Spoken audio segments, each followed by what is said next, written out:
नमस्कार। मैं हूं प्रकाश हिंदुस्तानी। महाराष्ट्र में चुनाव के नतीजे तो 23 नवंबर को ही आ चुके थे, लेकिन हफ्ते भर बाद भी वहां सरकार का गठन नहीं हुआ है। कारण यह है कि भूतपूर्व मुख्यमंत्री एकनाथ शिंदे वहां फूफा जी के रोल में आ गए। जिस जमाने में कभी उनकी तूती बोलती थी, वे मुख्यमंत्री थे, अब उन्हें भूतपूर्व मुख्यमंत्री कहा जाएगा तो किसको पसंद आएगा। वही जो फूफा कभी जीजा होने के वक्त शाही पनीर खा रहा हो और उसे बाद में फूफा बनने के बाद सुबह शाम भुले हुए मूंग की दाल खिलाई जाए तो उसका नाराज होना वा, वाजिब ही। जीजा जब बूढ़ा हो जाता है तो फूफा बन जाता है।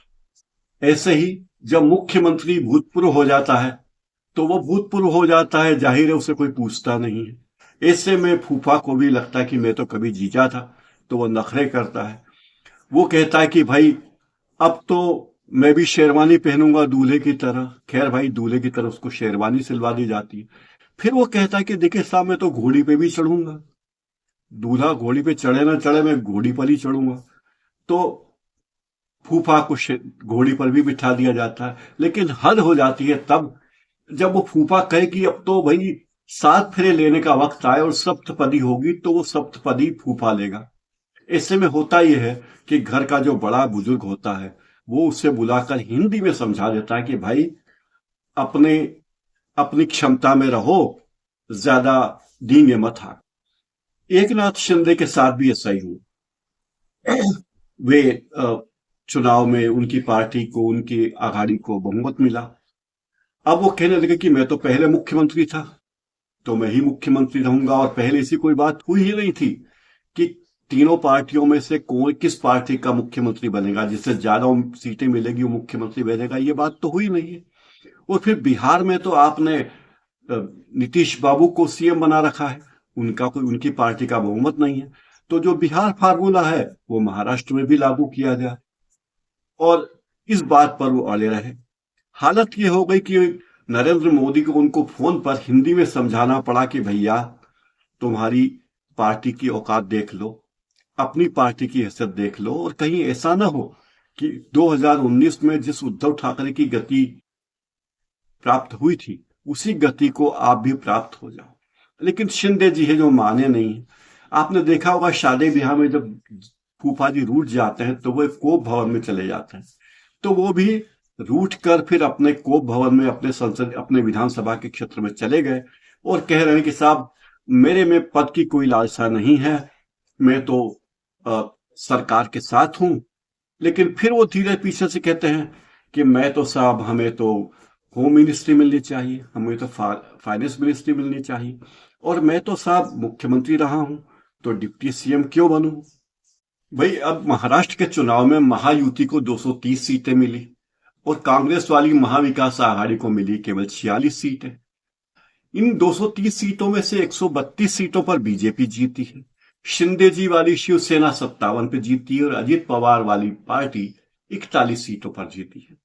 तो भाई 41 सीटें या 50 सीटें, 57 सीटें पाने वाला व्यक्ति वाली पार्टी का नेता मुख्यमंत्री बनेगा या 132 सीटें जीतने वाली पार्टी का नेता मुख्यमंत्री बनेगा? सीधी सी बात है। लेकिन फूफा तो फूफा होता है, अड़ने से कौन रोकेगा। तो वो फूफा जी अड़े हुए हैं। अगर वोट प्रतिशत की बात भी करें तो बीजेपी को 26.19% मिले और शिवसेना शिंदे को, एकनाथ शिंदे जी की पार्टी को 12.57% वोट मिले और एनसीपी अजित पवार को 9.69% वोट मिले।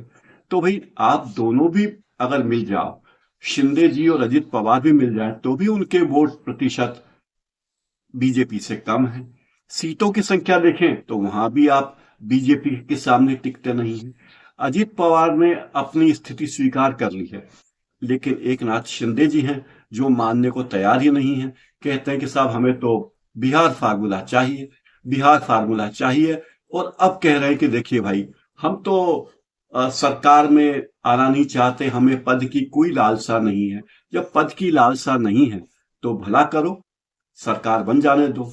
लेकिन डर एक और डर है शिव एकनाथ शिंदे को। शिंदे का डर यह है कि अगर वे ज्यादा रूठे तो हो सकता है अमित शाह और नरेंद्र मोदी मिलकर कहें कि हमारे पास 132 सदस्य तो हैं ही, और हमें हमारे लोग दूसरी पार्टियों से भी खड़े थे और जीते थे, 17 सदस्य वो हैं। तो इस तरह कुल मिलाकर हम आराम से, बहुत आराम से महाराष्ट्र में सरकार बना सकते हैं।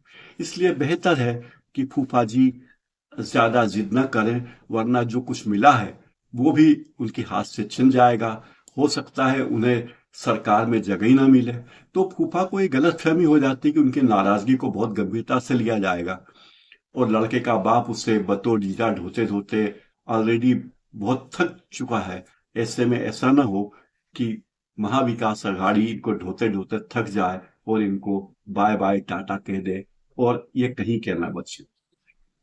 मेरा ये कार्यक्रम आपको कैसा लगा जरूर बताइए, और चैनल को लाइक कीजिए, सब्सक्राइब कर लीजिए और बेल आइकन जरूर दबा लीजिए, ताकि मेरे आने वाले कार्यक्रमों की सूचना भी आपको मिलती रहे।